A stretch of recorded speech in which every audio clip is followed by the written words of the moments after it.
there's very high expectations, and the expectations for our team often are a very, very, very high level, and I understand that. But at the same time, I think there's realistic expectations with our circumstances, and you can win one game per week, and this week it happens to be against the Chiefs, and we're going to have to play, a great game in order to beat those guys. Well, here are some numbers, right? Part of these struggles, they can't convert on third down. They're 39%. That's their worst since 2013. They're under 50% in the red zone with touchdowns as well. First time that's happened in forever. It's been a very long time. And I was fascinated by the two words that he used there: realistic expectations with our circumstances. What exactly does that mean? What exactly are realistic expectations? Because in Foxborough, the expectations are winning the championship. And there's a reason why he offered for AB to stay at his house. Tom Brady knew. Tom Brady knew back in, September, early or late August, that he was going to need help. I continue to go back to the word trust. And I know there's some people out there that aren't liking that. But the reality is this: when it comes, football players are moments. You can't think, I'm going to look at this receiver and give him a chance in the third quarter because he potentially might get open. Trust is like a forest. It takes a long time to grow, and it can burn down really fast. And we've seen that trust, receiver to receiver to receiver, burn down as the season's gone on. And we watched it on national television on Sunday Night Football. Brady trusts one guy, and that's the realistic expectation. That was he saying. I have one guy that I feel that whether it's first, second, or third down, that if I have time to get him the football, I believe he'll get open. You were there. You were in that locker room. Tell me what that was like. Well, it was. They're convinced that it will get better, but they're basing that on their history and their belief in the talent of the young guys. He trusts Edelman. And then you saw that third down graphic, right? If Edelman's doubled, where's Gronk? He's gone. Who am I going to throw it to? So you have the young guys. You have N'Keal Harry. You have Jacoby Myers. He's yelling at Myers in that clip because he pointed to him to go upfield, and Myers came back instead. And Myers said, I thought he was pointing me to come back to the ball, so I went back to the ball, but it turns out so they are not communicating. I mean, these are guys that were in diapers when Tom Brady entered the league, and he has not established a rapport with them yet to the point where he can trust them. They know it has to get better. They think it can, but I go back to the Super Bowl last year. Remember when the Super Bowl last year, when they needed that drive? Yes. They went to Edelman, Gronk, yep. Right? Or the Edelman, Burkhead, Gronk. Because he had known in his mind, again, football is in moments right now, that he knows what they'll do. Yes, I know what those guys are going to do. They're going to see it the same way. The ball's going to come out of my hands, and they'll be where they're supposed to be. He's not there, and those receivers are not there. They might get open on a play, but again, is Tom Brady looking at them? Is the offensive line protecting good enough? Because they haven't played good this year as well. So, there's reasons why I can boil it down to one word for this offense: trust. And I'll boil it down to the two he used: realistic expectations. What exactly are they with the group that they have? Because you mentioned the one guy that they don't. While the Patriots were losing in Houston, Antonio Brown was sort of trolling them, posting hints on Instagram that they need him in Foxborough. AB was released by the Patriots after playing one game in September. In November, sources told ESPN there are teams interested in signing Brown pending the resolution of the NFL's wide-ranging investigation into sexual assault allegations against him.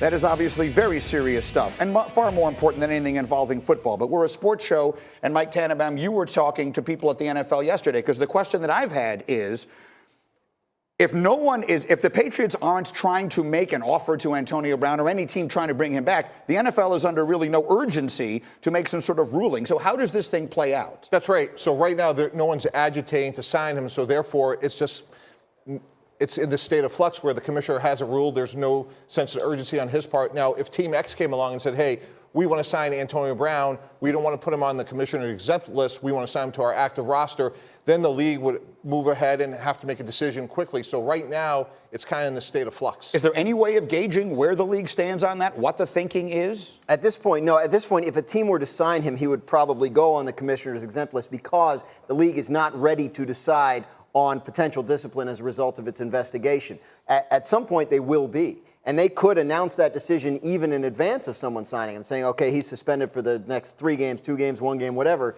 And then a team would know, hey, if we sign him, we'll have him for X date. But as of now, they have not reached a conclusion of their investigation, and they don't know whether they're going to suspend him or not. So if you sign him today, he probably goes right on commissioner's exempt list. I wouldn't touch AB. I mean, I just wouldn't. I don't think that he's worthy of being in the NFL. I've been outspoken about that. I don't think that Tom Brady or this offense would be able to rely on him.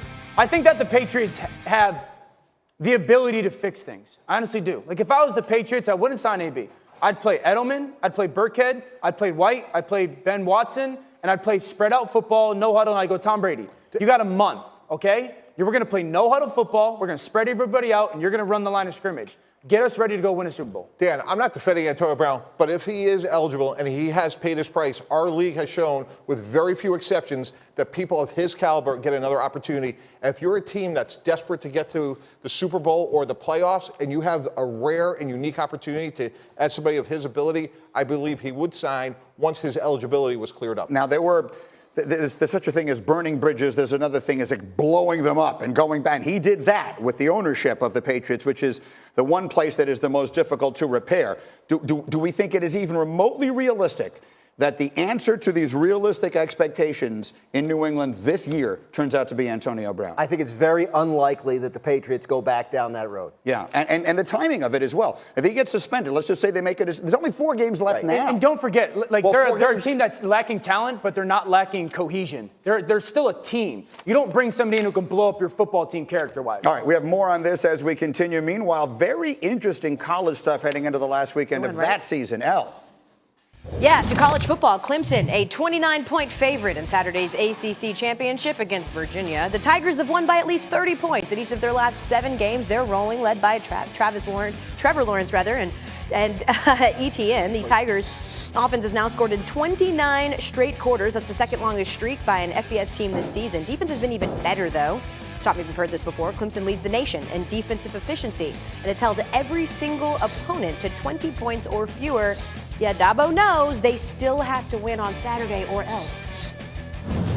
It's huge from a national standpoint because obviously if we lose this game, I mean, they're going to kick us out. They don't want us in there anyway. We'd drop to 20, you know. I mean, Georgia loses to this very same team, and the very next day it's how do we keep Georgia in it? We win to the team that beat South Carolina, and it's how do we get Clemson out? It's the dadgummest thing, you know. They can't vote us out. We got to go 30-0.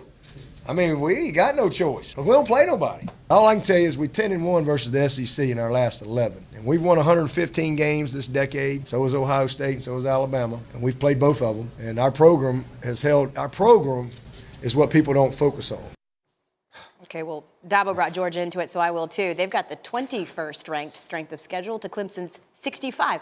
Anyway, go ahead and respond to Dabo. They're saying no one wants them in. Yeah, I think Dabo Swinney is the most annoying winner in all of sports. I mean, the guy just can't keep his trap shut. I mean, somebody just give the man a pacifier, send him to timeout, and we'll check in with him on December 28th when he finally plays a legitimate team during this entire college football season. Shots fired. I was going to say, tell us how you real feel. Do you think he's right, though? Like, honestly, if they somehow, by some miracle of God, lose to Virginia this weekend, are they out? Yeah, they would be out because of the perception of the ACC conference and the lack of respect that people have for it. I think that's the hardest part of Dabo's job is they don't have any wiggle room. They cannot have an off Saturday. Again, I say this all the time about college football. These are 18 to 22-year-old kids.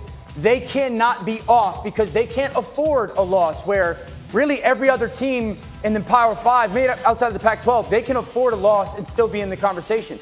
Listen, this is what Dabo's doing. He's talking to his football team through the media. He knows his football team is so great. He knows that they're going to handle the ACC championship against Virginia, and this is his way of keeping them on edge. He did this in the Florida State game this year. They were up 28-0. They're beating the doors off of Florida State. His kicker goes out and misses like a 30-yard chip shot field goal. This is not going to have any impact on the football game. Watch Dabo's reaction. Watch how he laces into this kicker. This is how he's keeping his football team sharp that he knows has long-term aspiration. He knows they're not going to get tested every week. So he's got to do things to keep them sharp. Clemson's the best team in America to me. I've said that for 2 months now. Clemson is the best football team in the country to me. Quarterback's playing the best. Their running back's playing the best. Their defense is playing the best. If that's the case, then Paul, then again, we all expect it's going to be a rout. But if that's the case, and they pass the eye test, then how would they be kept out of the playoffs should they because stumble? they haven't played anyone. Dan's correct. That's not really Dabo's fault. Texas A&M was supposed to be a good team. They were 7-5 team. South Carolina went 4-8. Those are their two big non-conference games.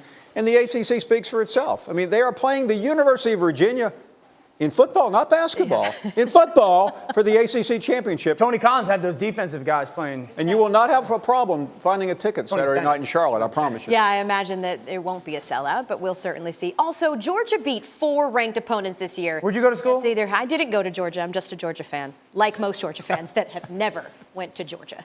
Coming up on Get Up, it's a hard school to get into, Dan. The Seahawks and Vikings battling right to the final moments in a game with major playoff implications.